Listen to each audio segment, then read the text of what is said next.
retour pour la troisième et dernière partie. Notre invité est toujours là, Kanza Makassi, ancien joueur professionnel, vous le savez, de la RDC, si vous suivez l'émission depuis le début. Et puis il y a notre éditorialiste qui est M. Noureddine Sali, grand connaisseur du football africain. Et puis la question de l'AFC, est-ce que les sélections, les dirigeants du continent doivent faire appel aux techniciens étrangers? Vous n'hésitez pas, vous allez toujours sur nos réseaux sociaux. Tout à l'heure, nous allons sélectionner quelques téléspectateurs. Le football international maintenant.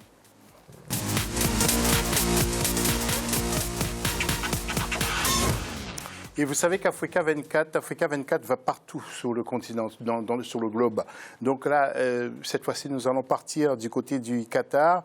Vous le savez, la Fédération internationale FIFA a approuvé à l'unanimité lors de son conseil à Zurich le passage de 48 participants à la Coupe du Monde pour Qatar, mais ce sera pour l'édition 2026. Les 33 votants ont décidé de valider la formule de 16 groupes de trois équipes. Alors, messieurs, il y a certaines voix qui critiquent.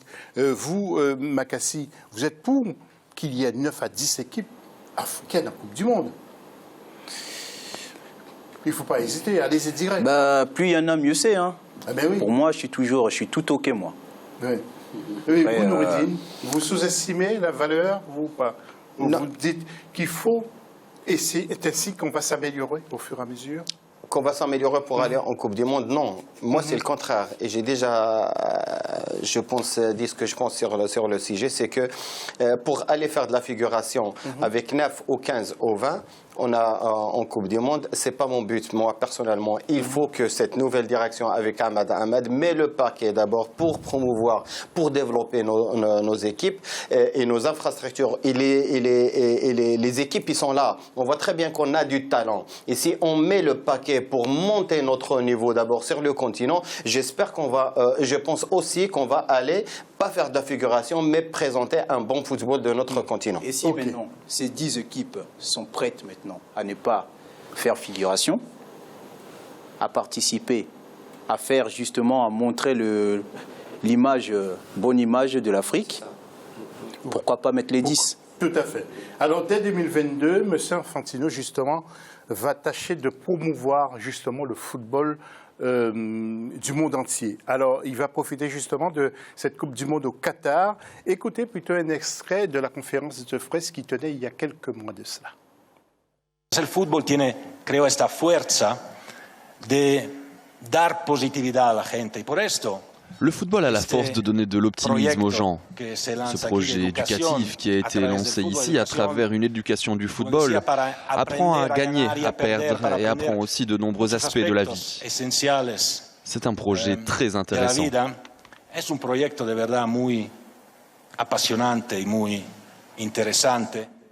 Voilà, il veut faire une véritable révolution dans ce football international. Et puis le Qatar, pays hôte de ce mondial 2022, dépense 468 millions d'euros, 500 millions de dollars par semaine dans la construction de ces infrastructures pour accueillir la compétition. C'est ce qu'a déclaré justement le ministre des Finances qatarien. Et donc, ces dépenses pharaoniques qui, selon lui, allaient continuer donc jusqu'en 2021. Au total, 187 milliards d'euros. 200 milliards de dollars seront donc dépensés par cette puissance pétrolière en vue de la Coupe du Monde de 2022. Noureddine Sali qui a fait de l'argent. Alors justement, nous allons parler maintenant de la France avec la Coupe du Monde, la Coupe de la Ligue qui aura lieu le samedi 1er avril avec le tableau que vous allez voir et cette affiche entre Monaco et le Paris Saint-Germain. Ce sera donc du côté de Lyon et nous attendons donc cette belle affiche. Noureddine, comment voyez-vous ce match justement entre ces deux mastodontes du football français en ce moment? Vu la forme des deux équipes actuellement, je pense que le PSG a régné sur le football français depuis 4, 5, voire les 6 dernières années. Je pense que l'arrivée de cette équipe de Monaco, petit à petit, qui est en train de s'installer comme un leader et une équipe vraiment phare de ce championnat. Je pense que déjà leur classement dans le championnat, premier et deuxième pour l'un et pour l'autre, je pense que ça sera une finale tant attendue, rêvée de tous les Français pour ce trophée-là. Et pour moi, je pense que Monaco, il est très bien armé pour aller soit chercher le championnat, soit aller chercher cette coupe. Vous jouez à quel poste, vous, Makassi, lorsque vous étiez joueur? J'ai joué en attaque et j'ai joué au milieu de terrain aussi. Ouais, vous aviez les qualités de Mbappé, du jeune Mbappé? Les qualités de Mbappé, bah, écoutez, faudrait que je regarde mes anciennes vidéos et les comparer avec Mbappé. Voilà. D'accord. Alors, nous allons voir comment les deux équipes se sont qualifiées sur ces images. Alors, bien sûr, il y avait Paris Saint-Germain qui s'était déplacé du côté de Bordeaux. Voilà, donc le Paris Saint-Germain qui l'emporte sur le score de 4-1. Nous allons donc voir... non, c'est Monaco. Monaco qui a gagné sur le score de 1-0 contre l'équipe de Nancy. Ensuite, là, c'est le Paris Saint-Germain que vous allez voir qui va l'emporter avec l'ouverture du score pour Bordeaux. Mais ensuite, le Paris Saint-Germain a multiplié et concrétisé ses occasions pour marquer 4 buts et se qualifier donc pour cette belle finale. C'était bien sûr à l'extérieur, à Bordeaux précisément, et on connaît la qualité des Bordelais, mais Paris Saint-Germain était vraiment trop fort. Et puis on revoit de nouveau le but de Monaco. Alors, maintenant, l'homme qui monte au Paris Saint-Germain, c'est bien sûr Adrien Rabiot. Écoutez ce qu'il dit à propos de cette finale. Enfin, on voulait aller jouer cette finale. C'est la 4e en 4 saisons, donc c'était vraiment un objectif. C'est atteint et on va pouvoir laisser ça de côté pour poursuivre le championnat et se concentrer sur d'autres objectifs. On envoie un message, mais ils nous ont aussi envoyé des messages ces dernières semaines, donc on s'attend à un choc. On sait, ils sont en forme. On l'est aussi, donc on s'attend à un gros match, mais ils sont préparés, on l'est aussi, donc moi je pense que ça va être un beau spectacle. Le match aller, c'était assez tôt dans la saison, on avait changé pas mal de choses, on n'était pas encore tout à fait réglé. Là on a pratiquement 6 mois de plus, on a bien recommencé l'année, donc je pense que c'est un autre PSG et on a enchaîné depuis plusieurs victoires, donc je pense que au niveau de la confiance, c'est bien. Et je pense que Monaco sait qu'on est bien aussi. Ils ont une très bonne attaque, des bons joueurs offensivement. Mais nous, de notre côté, défensivement, on est bien. Alors, on a encaissé peu de buts. Et avant de partir en Côte d'Ivoire, messieurs, un petit mot rapide. Kanza Makassi, on regarde beaucoup le football européen, surtout le football français en africain sur le continent. Moi, je dirais sur ce qui concerne le match PSG-Monaco, Paris Saint-Germain, ça sera une pierre deux coups. C'est-à-dire en clair? Donc, championnat plus coupe. Oui, c'est un supporter. Hein. Oui. Le Monégasque n'est pas d'accord avec vous. Non, je suis pas. Ni Monégasque ni parisien, tu le sais très bien. Non, mais bon, je pense qu'ils sont sur une dynamique, ils sont sur un mental d'acier, les Monégasques, après leur parcours, soit en Ligue des Champions, soit en Coupe, soit en championnat. Et en plus de ça, ils sont boostés par un entraîneur qui est là et qui a montré son talent vraiment au Jardim. Il est en train de chambouler cette équipe-là.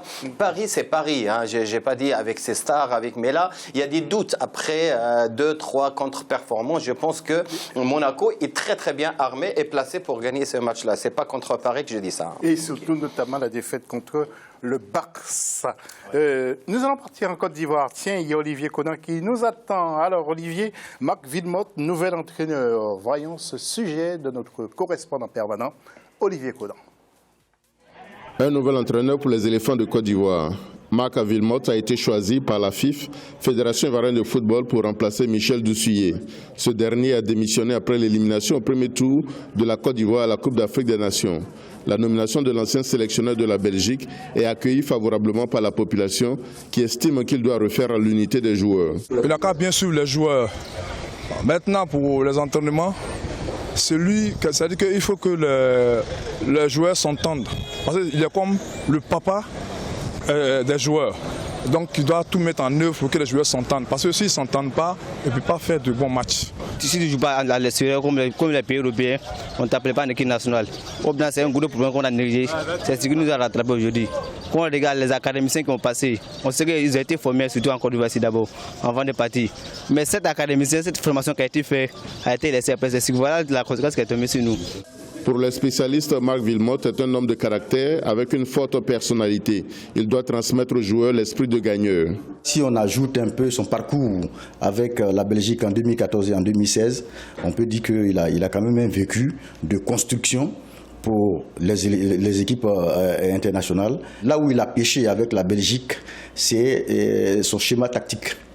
Voilà. Donc je pense qu'ici, si on lui associe un bon tacticien, avec son esprit de combattant, plus le tacticien, je pense qu'on pourra avoir une belle équipe de Côte d'Ivoire.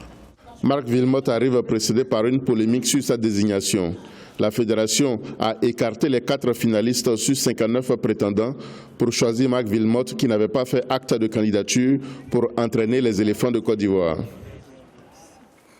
Voilà, nous allons presque clore cette émission avant de retrouver nos invités pour le mot de la conclusion. Notre invité, notre éditorialiste. La question des sélections de notre continent doivent-elles justement faire appel aux techniciens étrangers? Pourquoi? Alors, il y a plusieurs réponses que Daniel nous a sélectionnées. Alors, notamment Jonathan Diro qui nous dit oui, parce que les sélections africaines n'investissent pas assez dans la formation des techniciens locaux. Il y a encore d'autres réponses, comme Pascal Olivier qui nous dit si une nation a 4 ou 5 joueurs de niveau international, c'est mieux d'embaucher un sélectionneur de bon calibre, c'est-à-dire un sélectionneur étranger. Noureddine me regarde avec des gros yeux, mais ce sont les téléspectateurs. Noureddine qui ont écrit.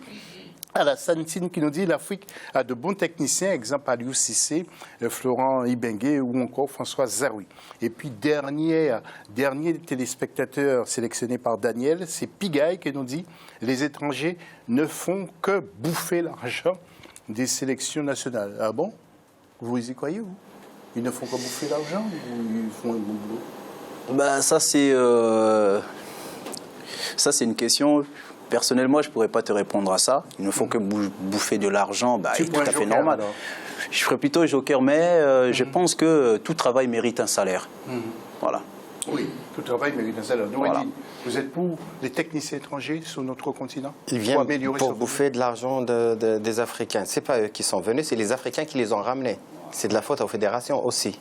Il fallait, si tu avais un projet, les talents. Moi, je ne suis pas contre. Sven-Goran Eriksson, c'est un Suédois qui a entraîné l'Angleterre, rappelle-toi. Moi, je ne suis pas contre que les étrangers viennent ramener leur pierre à l'édifice. Mais il faut une certaine valeur donnée à notre technicien qui, à travers le continent du Cap jusqu'à Tanger, je pense qu'il y a des talents qui méritent aussi avoir leur chance à la tête de nos équipes nationales. Oui, parce que si ça fait aussi progresser le football africain, pourquoi pas? Je ne suis pas contre. Nos locaux aussi doivent travailler aussi pour s'améliorer et devenir aussi d'aussi bons techniciens. Et nos sélectionneurs sont capables aussi d'entraîner des équipes étrangères aussi. Voilà.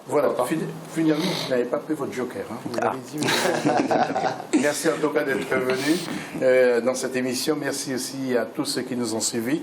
Fait de cette édition, dans quelques instants, restez avec nous. Il y aura un nouveau journal avec l'une de nos présentatrices. Merci encore 1000 fois.